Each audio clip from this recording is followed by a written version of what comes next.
Hello 10th class, good morning all of you. आज के video में हम कवर करेंगे हमारी 9th unit which is Heights and distance. ठीक है, सारी की सारी यूनिट जो है वो ट्राइंगल से रिलेटेड है। ट्राइंगल को अपने डेली रूटीन में किस तरह से अप्लाई करेंगे, किस तरह से उसके एंगल्स फाइंड करेंगे, किस तरह से लेंथ फाइंड करेंगे, वो सारा का सारा डिस्कशन जो है वो हम इस यूनिट में करेंगे। और ध्यान रखिएगा, आपकी बुक की मोस्ट इजीएस्ट यूनिट है ये। सिर्फ एक ही कंडीशन है कि जो ट्रिग्नोमेट्री चैप्टर हमने खत्म किया है, आपको उसके जो फॉर्मूलाज हैं वो आने चाहिए। अगर आपको उसके फॉर्मूलाज आते हैं अच्छी तरह से तो आपको कोई भी दिक्कत नहीं आने वाली इस यूनिट को सॉल्व करने में। ठीक है, तो मेनली इसके अंदर 3 टर्म्स हैं, उनको समझना बहुत ही जरूरी है। उसके बाद ये क्वेश्चन बहुत ही आसानी से आराम से हो जाएंगे आपसे। देखिए, पहली जो इसकी टर्म आती है that is angle of elevation. Angle of elevation. दूसरी जो आती है that is angle of depression. And तीसरी जो आती है that is ray of sight. इन 3 चीजों को अगर आपने समझ लिया अच्छे से तो आपको इस यूनिट के रिगार्डिंग कोई भी दिक्कत नहीं रहेगी। ठीक है ना। चलिए बात करते हैं क्या होता है इसके अंदर। देखिए, सपोज यहां कोई बिल्डिंग है,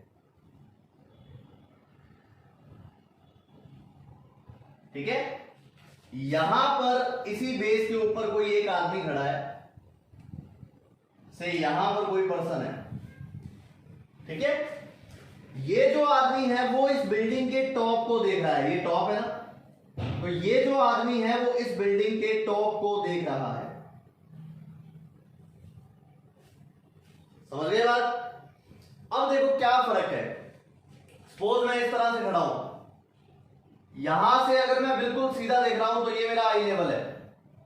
अगर मैं इस आई लेवल से ऊपर की तरफ देखूंगा तो वो जो बनेगा that is angle of elevation. Clear है। अगर मैं मेरे आई साइड से ऊपर की तरफ देखता हूं तो ये जो एंगल कवर होता है that is angle of elevation. और अगर मैं मेरे इस आई लेवल से नीचे की तरफ देखता हूं तब जो एंगल बनता है वो बनता है एंगल ऑफ डिप्रेशन। तो अब मैं आपको जो ये चीज समझा रहा था, देखो सपोज यहां पे 2 पर्सन है, एक तो ये वाला है और एक ये वाला है,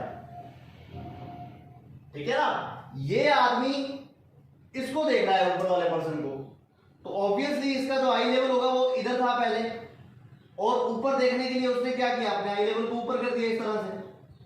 तो ये वाला जो एंगल बन रहा है, this angle is called angle of elevation. Angle of elevation, ठीक है। अच्छा, अगर मैं सेम इसी केस को उल्टा करता हूं, जो यहां पर आदमी खड़ा था उसका आई लेवल इधर था बेटा,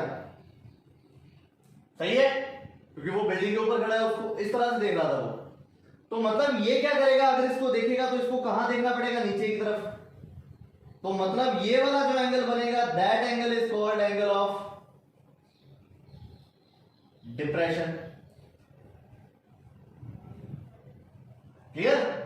अच्छा, देखेगा तो यहां से जो उसकी आई से जो रे निकलेगी दिस इज कॉल्ड रे ऑफ साइट। रे ऑफ साइट। और आप लोग प्रैक्टिकली सोच के देखो, एक ही क्वेश्चन के अंदर दोनों चीजें बन रही है, एंगल ऑफ एलिवेशन भी और एंगल ऑफ डिप्रेशन भी, and mathematically they are equal. अगर ये वाला एंगल थीटा होगा then this angle is also theta. समझ गए ना बात। अगर ये वाला एंगल थीटा है तो ये भी थीटा होगा। रीजन आपको पता है, alternate interior angle, that's why अगर ये थीटा है तो ये भी कितना होगा, थीटा ही होगा। ठीक है ना। तो ये सारी की सारी थ्योरी है angle of elevation, angle of depression and रे ऑफ साइट। ठीक है। हाँ, अगर कुछ बच्चे ऐसे भी होंगे जिनकी इंग्लिश थोड़ी वीक है, उनको स्टेटमेंट्स नहीं पढ़ने आते, तो उनको जरूर दिक्कत आएगी बेटा इस यूनिट में। आपको वर्ड टू वर्ड चलना पड़ेगा, वर्ड टू वर्ड उसका डायग्राम प्रिपेयर करना पड़ेगा। हाँ, वैल्यू फाइंड करनी बहुत ही ईजी है, कहीं पर किसी तरह की कोई भी दिक्कत नहीं आती। ठीक है। आपके सामने बोर्ड पर मैंने 5 क्वेश्चन लिख रखे हैं। ये जो 5 क्वेश्चन है वो सारे के सारे सिंगल एंगल पर डिपेंड है। देखो यहां पर सिंगल एंगल, इसमें एंगल फाइंड करना है, इसमें भी एंगल गिवन है, देखो 60 डिग्री, 45 डिग्री, 30 डिग्री, 30 डिग्री। ये सारे के सारे जो क्वेश्चन है वो एंगल ऑफ सिंगल एंगल पर मतलब डिपेंड करते हैं। दो एंगल से रिलेटेड क्वेश्चन करेंगे, फिर इसके बाद कुछ करेंगे अपने इस यूनिट के हॉट्स, जो कि एग्जाम में आ सकते हैं और थोड़ा सा उनका लेवल जो है वो अप होगा। कैलकुलेशन सेम होगी, इसी तरह से होगी, लेकिन थोड़ा सा लेवल जो है वो अप होगा। ठीक है ना? तो चलिए वन बाय वन अपने स्टार्ट करते हैं डायग्राम बनाना, किस तरह से क्वेश्चन को सॉल्व किया जाता है। फिर से रिपीट कर रहा हूं, जिसने अभी तक ट्रिग्नोमेट्री नहीं की है वो ट्रिग्नोमेट्री कर ले, खास करके 8.1 तो जरूर कर ले, या फिर फॉर्मूलाज इन वन शॉट जरूर कर ले, आपको दिक्कत नहीं आएगी उसके बाद इसको करने में। ठीक है, तो उस चीज को आप जरूर कर लीजिएगा। तो चलिए स्टार्ट करते हैं।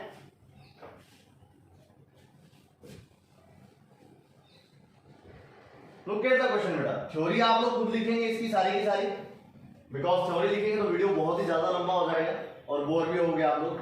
तो मैं तो सिर्फ आपको एक प्रैक्टिकली बता रहा हूं कि क्या होता है, किस तरह से होता है, तो ध्यान से देखिएगा। Just read down the first question. First question is a tower is 100√3 meter high.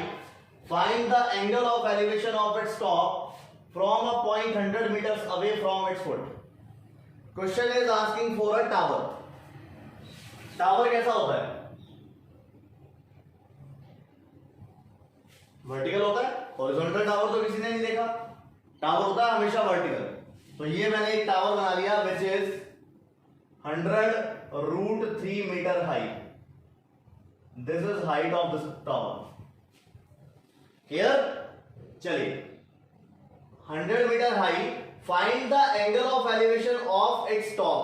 ये जो टॉप है ये वाला, इस टॉप का एंगल ऑफ एलिवेशन फाइंड करना है पॉइंट से, और कौन सा पॉइंट? जो कि उसके फुट से 100 मीटर अवे है। तो टावर का फुट कौन सा है? ये रहा टावर का फुट।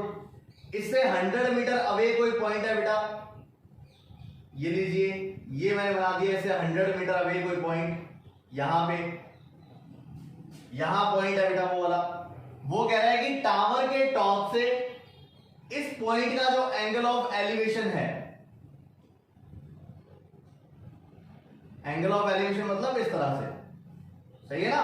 ये जो एंगल है वो थीटा मैंने लेट कर लिया, ये आपको कैलकुलेट करना है। और यहां पर मैंने इस ट्रायंगल की नेमिंग कर दी ए बी सी। सबसे पहला काम है हमारा डायग्राम प्रिपेयर करना। डायग्राम प्रिपेयर हो गया। अच्छा, फिगर को प्रिपेयर करने के बाद आप लोगों को क्या करना है? आपको चेकआउट करना है बेटा इसके अंदर कौन सा परपेंडिकुलर है, कौन सा हाइपोटेनियस है और कौन सा बेस है। इस चीज को आप वेरीफाई करोगे। तो according to trigonometry I told you that the side opposite to the given angle is called perpendicular, side opposite to the right angle is called hypotenuse and the remaining side will be base. So मैंने ये भी calculate कर लिया, ठीक है ना? अच्छा, trigonometric functions में हमारे पास 6 रेशो हैं, sine theta, cos theta, tan theta, इस तरह से 6 रेशोज हैं। दिक्कत आती है कि मैं इस पर अप्लाई कौन सा करूं, ठीक है ना? तो ये देखिए, आपको मैंने बताया था shortcut P B P H H B, ठीक है ना? तो यहां पर साइन था, यहां कॉस था, यहां टेन था। इस फॉर्मूले से अपने देखेंगे। और लगाना कौन सा है वो कैसे पता लगेगा? आप लोग ये चेकआउट कर लीजिए इसके अंदर कि कौन सी दो साइड आपको गिवन है, मतलब बेस और हाइपोटेन्यूज गिवन है या क्या, इस तरह से क्या गिवन है आपको। हमें जैसे इसके अंदर परपेंडिकुलर और बेस गिवन है, तो आपको यह पता होना चाहिए परपेंडिकुलर और बेस का रिलेशन कौन सा होता है। इस चीज को आपको क्लियर करना है। तो देखो, अगर मैं यहां पर tan थीटा अप्लाई करता हूं तो tan थीटा का रिलेशन होता है परपेंडिकुलर ओवर बेस, सही है ना? और अगर मैं cot थीटा अप्लाई करूं तो भी रिलेशन बन जाता है बेस अपॉन परपेंडिकुलर। कोई दिक्कत ही नहीं है इस चीज में। तो आप इन दोनों में से कोई भी फॉर्मूला लगा सकते हैं एज योर विश, ठीक है ना? एक बार मैं फिर रिपीट कर दूं, आप यहां पर वो ट्रिग्नोमेट्रिक रेशियो अप्लाई करोगे जिसका रिलेशन साइड्स के साथ इनको सूट करेगा। अब फिलहाल यहां पे परपेंडिकुलर और बेस गिवन है, तो परपेंडिकुलर और बेस का जो रिलेशन है वो अप्लाई करोगे आप इन फॉर्मूलाज में से। ठीक है, तो चलिए मैं अप्लाई करता हूं बेटा। यहां मैं लिखता हूं from triangle ABC tan theta apply कर रहा हूं। tan theta is equal to theta लिखोगे यहाँ पे, देखो जो एंगल यहां लिखा है आपने, यहां 30 होता तो मैं यहां 30 लिखता इस अकॉर्डिंग। ठीक है ना, फॉर्मूला होता है perpendicular over base, so perpendicular is AB and base is BC। Clear, value put कीजिए। tan थीटा, थीटा की कोई वैल्यू नहीं है मेरे पास, लीव इट। AB की जो वैल्यू है that will B 100√3 over 100। 100 is cancel from 100, the rest value will B √3। आई बात समझ? अब आपको ये चेक करना है tan थीटा तो एज इट इज रहेगा, कोई दिक्कत ही नहीं है, और tan की टर्म्स में ये जो √3 है वो किसकी वैल्यू होती है? This is the value for tan 60 degree. तो अपने यहां पर √3 की जगह पर क्या प्लेस कर देंगे? tan 60 प्लेस कर देंगे। tan से tan कैंसिल हो जाएगा, थीटा विल बी 60 डिग्री। ये लीजिए बेटा, तो मुझे ये एंगल फाइंड करना था। और लास्ट में आप अपने आंसर को मेंशन करना मत भूलिएगा, ऐसा ना हो कहीं पे आंसर लिख के छोड़ दो। जो भी आपको क्वेश्चन में बोला है वो आप यहां पर लिखेंगे। तो आप यहां पे लिखोगे the angle of elevation of the top from the point is equal to 60 degree. Okay, we have not much more time, that's why मैं सिर्फ इसको सिंपलीफाई कर रहा हूं। किस तरह से करना है ये मैं आपको बताता हूं। ठीक है, ध्यान रखिएगा, जो भी चीज अज्यूम की है, तो जैसे अब ये वाला एंगल आपने अज्यूम किया था, so you have to write let the angle of elevation is equal to theta. Clear? चलिए सेकंड क्वेश्चन पर चलते हैं बेटा। और ध्यान रखिएगा, कुछ बच्चे पहला क्वेश्चन देखा और आगे करने लगे, ऐसा मत करना। हमें पहले अच्छी तरह से दिमाग में बिठाना है कि एक्चुअल में कॉन्सेप्ट क्या है, इसलिए मैंने यहाँ पे 5 क्वेश्चन लिखे हैं। ठीक है ना, क्योंकि एक ही चीज को बार बार आप जब देखोगे तो आपके दिमाग में वो चीज सेट बैठ जाएगी कि हमें उसको किस तरह से सॉल्व करना है। देखिएगा सेकंड क्वेश्चन, और बता देना कि कुछ मैं अपनी तरफ से कर रहा हूं। तो the string of a kite 100 metre long and it's make an angle of 60 degree with the horizontal, find the height of the kite. Let's see, this is our surface. Okay, यहां पर कोई बंदा खड़ा है, ये काइट को उड़ा रहा है, काइट सपोज यहां है। तो मतलब अगर मैं इन दोनों को ज्वाइन करूंगा तो ये जो है वो क्या हो जाएगा, इसका स्ट्रिंग हो जाएगा। सही है? अच्छा, यहां से वो कह रहा है कि इसकी हाइट कितनी है, तो ये इसकी हाइट है बेटा, ये वाली, और हाइट को मैंने एज्यूम कर लिया से small h। This is height of the kite. Say this triangle will be A, B and C. The string of a kite 100 meter long. अच्छा, ये जो string है that is 100 meter long. Okay? Make an angle of 60 degree with the horizontal. ये जो string है that is making an angle of 60 degree with the horizontal. Find the height of the kite. Kite की जो height है हमें find करनी है। और एक चीज और ध्यान रखिएगा, यहां पर लिखा होगा लैग इज या स्टैक इज नेग्लेक्टेबल, तो आप वो चीज ध्यान दीजिएगा, मैंने वो लिखी नहीं है लाइन।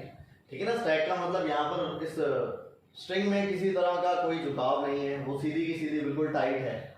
क्लियर? इसको हम बोल देते हैं यार पतंग भारी है, इस तरह से बोला जाता है देसी लैंग्वेज में। तो चलिए, ये हमारा डायग्राम प्रिपेयर हो गया। अब मैंने आपको बोला कि हमें एक रिलेशन अप्लाई करना है, तो सबसे पहले फ्रॉम ट्राइंगल ABC।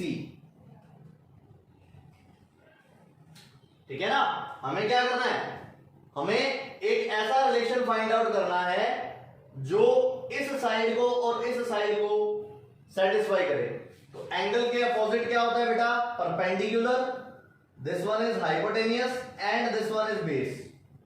तो वो कह रहा है कि परपेंडिकुलर फाइंड करना है और हाइपोटेनियस हमें गिवन है, तो रिलेशन अप्लाई होगा परपेंडिकुलर और हाइपोटेनियस वाला।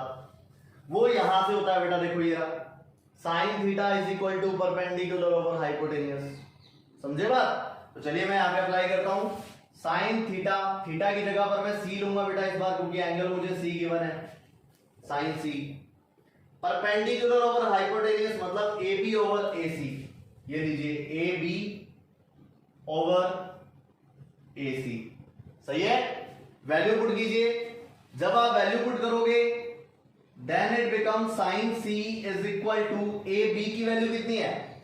ए बी इज एच, तो यहां पर आ जाएगा स्मॉल एच। अच्छा, ए सी की वैल्यू कितनी है? ए सी है 100, तो यहां पर आ जाएगा 100। समझे बात? फिर आप क्या करोगे, वैल्यू ये भी पुट कर ही देता हूं बेटा। सी की वैल्यू कितने डिग्री की बना है? 60 डिग्री। बताइए साइन 60 की वैल्यू कितनी है? That is √3/2 is equal to H upon 100। यहां से इसको कैंसिल करोगे, this become 50, so H is equal to you get 50√3 metre. समझ आई बात? यानी कि ये जो काइट था वो सरफेस से कितनी हाइट पर था? 50√3 मीटर हाइट पर था। I hope you have no doubt in this question. चलिए आगे स्टार्ट करते हैं बेटा। Question number 3।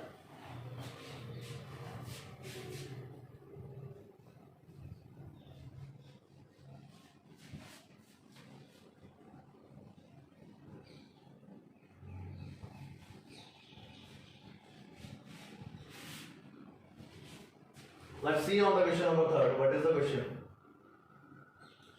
A bridge across a river makes an angle of 45 degree with the river bank.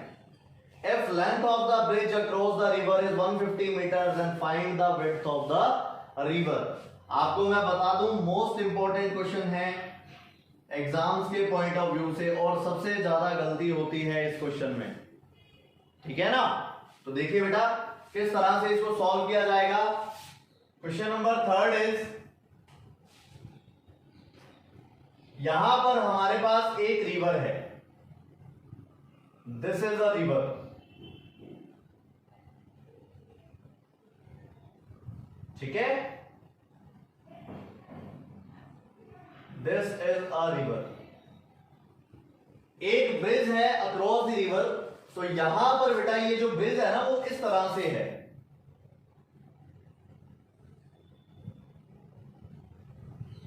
इस तरह से ये जो है वो ब्रिज है।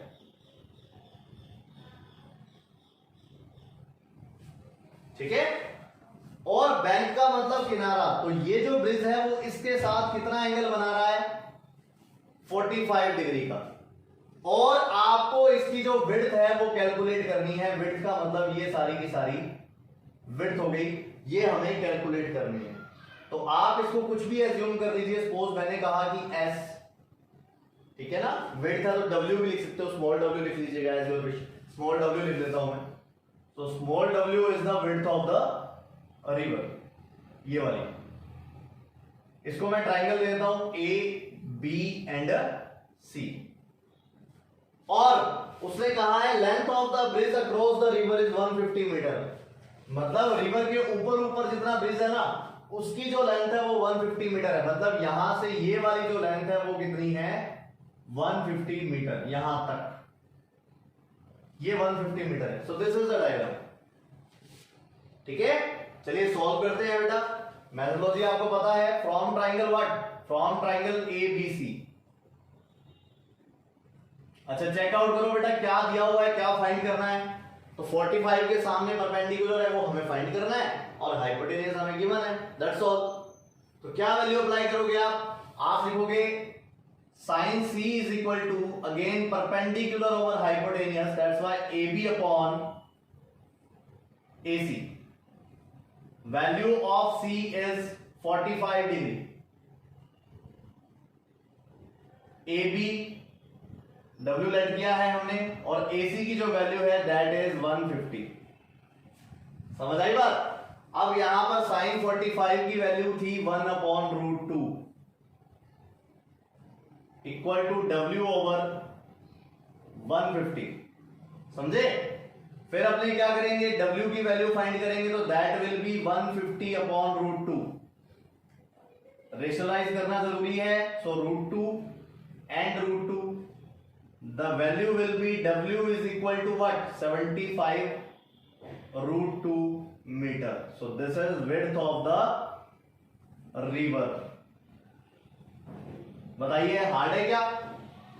सिर्फ करना क्या है, इस क्वेश्चन को ध्यान से पढ़ना है। अगर क्वेश्चन को ध्यान से पढ़ लिया तो आपको कोई भी प्रॉब्लम नहीं आएगी इसको सॉल्व करने में। ठीक है, चलिए फोर्थ क्वेश्चन करते हैं। This is also important question and belong from your NCERT book. देखिएगा, a tree broken by the wind. C से मेरे पास ये ट्री है,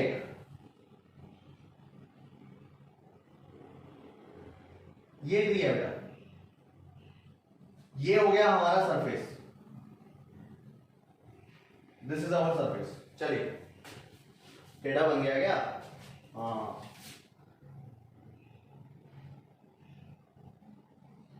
ओके, ठीक है ना, ये ट्री है और ये सरफेस है। आगे बढ़ते हैं। The top struck the ground at an angle of 30 degree. मतलब बहुत तेज आंधी आई और इस ट्री को यहां से तोड़ दिया। समझिए बात? अब ये जो ट्री यहां से टूटेगा तो मतलब ऑब्वियसली ये चीज कहां आएगी, सरफेस पर। तो ये जो चीज है वो इस तरह से सरफेस पर आ गई, ये ऊपर वाला पार्ट। सही है?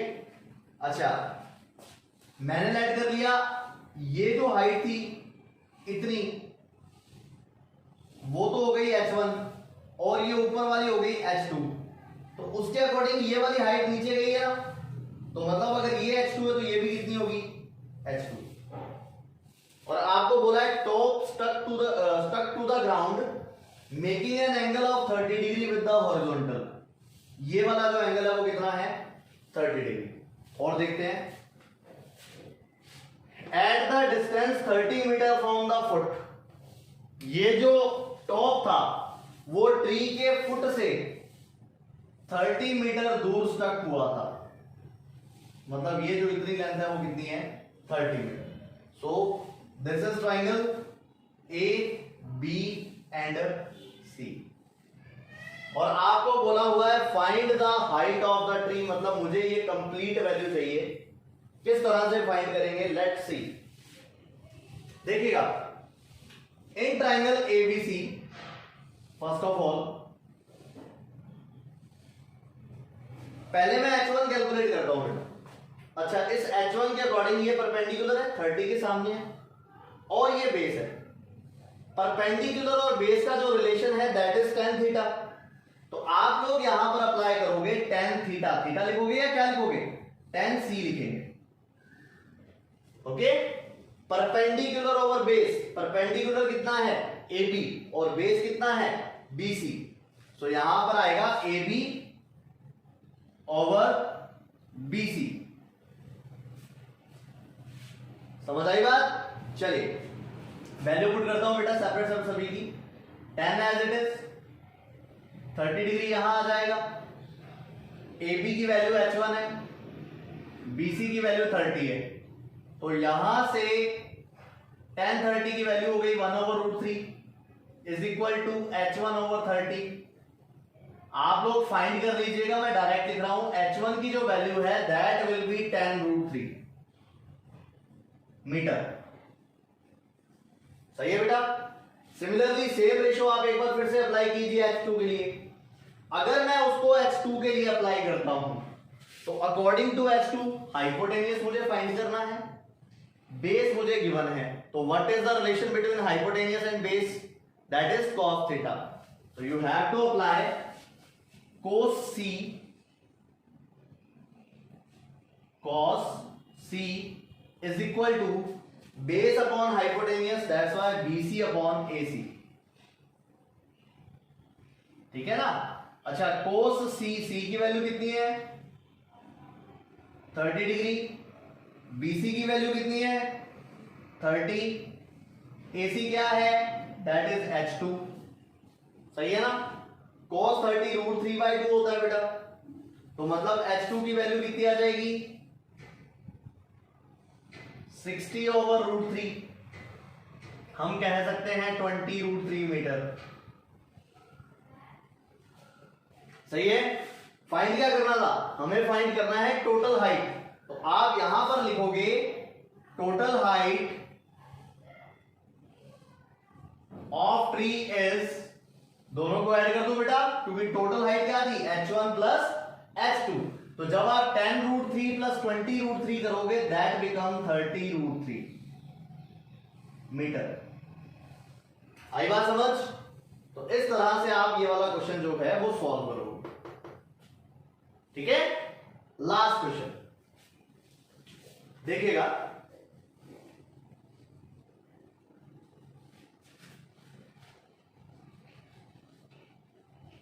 क्वेश्चन नंबर 5, देखो बेटा, the angle of elevation of top of a tower from a point on the ground is 30 metre, away from the foot is 30 degree, find the height of the tower. Easy है, बिल्कुल simple question है, पहले जैसा ही। The angle of elevation of the top of the tower, first of all we need a tower, so here we have a tower, okay. चलिए, फिर आपको क्या बोला है, angle of elevation of the top of a tower from a point on the ground 30 metre, away from the foot is 30 degree. वो ये बोल रहा है कि इसके टावर के टॉप का जो एंगल ऑफ एलिवेशन है वो किसी पॉइंट से, इस ग्राउंड के ऊपर कोई पॉइंट है जो कि 30 मीटर अवे है, तो इस टावर के टॉप का angle of elevation from this point is 30 degree. इस तरह से बोल रहा है वो। आप एक बार क्वेश्चन को ध्यान से दोबारा पढ़िएगा, ठीक है ना, देन आपको ये बिल्कुल क्लियर हो जाएगा। और अगर बहुत अच्छा लगे then hit the like button. चलिए, A B C, ठीक है। क्या फाइंड करना है, the question is asking for the height, this one is height, से H, so assume या let height of the tower is small h। कौन सा triangle, we write here in triangle ABC, in triangle ABC। अच्छा, क्या होगा बेटा triangle ABC में, formula लगाऊंगा मैं tan C का, बिकॉज देखो हमें परपेंडिकुलर फाइंड करना है और बेस हमें गिवन है, तो परपेंडिकुलर और बेस का जो रिलेशन है वो कौन सा होता है, वो होता है tan थीटा। सो tan C, थीटा की जगह पर C है बेटा, इसलिए मैंने C लिखा है। परपेंडिकुलर ओवर बेस मतलब AB अपॉन BC, ठीक है। वैल्यू पुट कीजिए, tan C का मतलब कितने डिग्री, 30 डिग्री, और AB का जो मतलब है दैट इज H, और BC का जो मतलब है वो कितना है, 30। सो tan 30 की वैल्यू कितनी होती है, all you know 1/√3 is equal to H upon 30। जब आप यहां से प्रॉपर H की वैल्यू फाइंड करोगे दैट बिकम 10√3 मीटर। समझे बात, ठीक है ना। और एक चीज और ध्यान रखिएगा, कई बार ना आंसर डेसिमल में दिया होता है, तो आप ये वाली दो वैल्यूज जरूर ध्यान रखिएगा, √3 इज इक्वल टू 1.732 और √2 इज इक्वल टू 414 सॉरी, ये दोनों वैल्यूज जरूर ध्यान रखिएगा। बाय चांस अगर डेसिमल में आपका आंसर है then you can put these values in the answer, you will get your perfect और एक्यूरेट आंसर। क्लियर। तो इस तरह से हमें ये सारे के सारे जो क्वेश्चन है वो परफॉर्म करने हैं। इन क्वेश्चंस की हेल्प से आप अपनी जो 9th यूनिट है, 9th यूनिट के 6 और 7 क्वेश्चन बड़े ही इजीली कर लोगे आप। तो आपका होमवर्क आज का यही है कि 1 से लेकर 7 क्वेश्चन आपको करने हैं, ठीक है। Thank you very much for watching, have a nice day.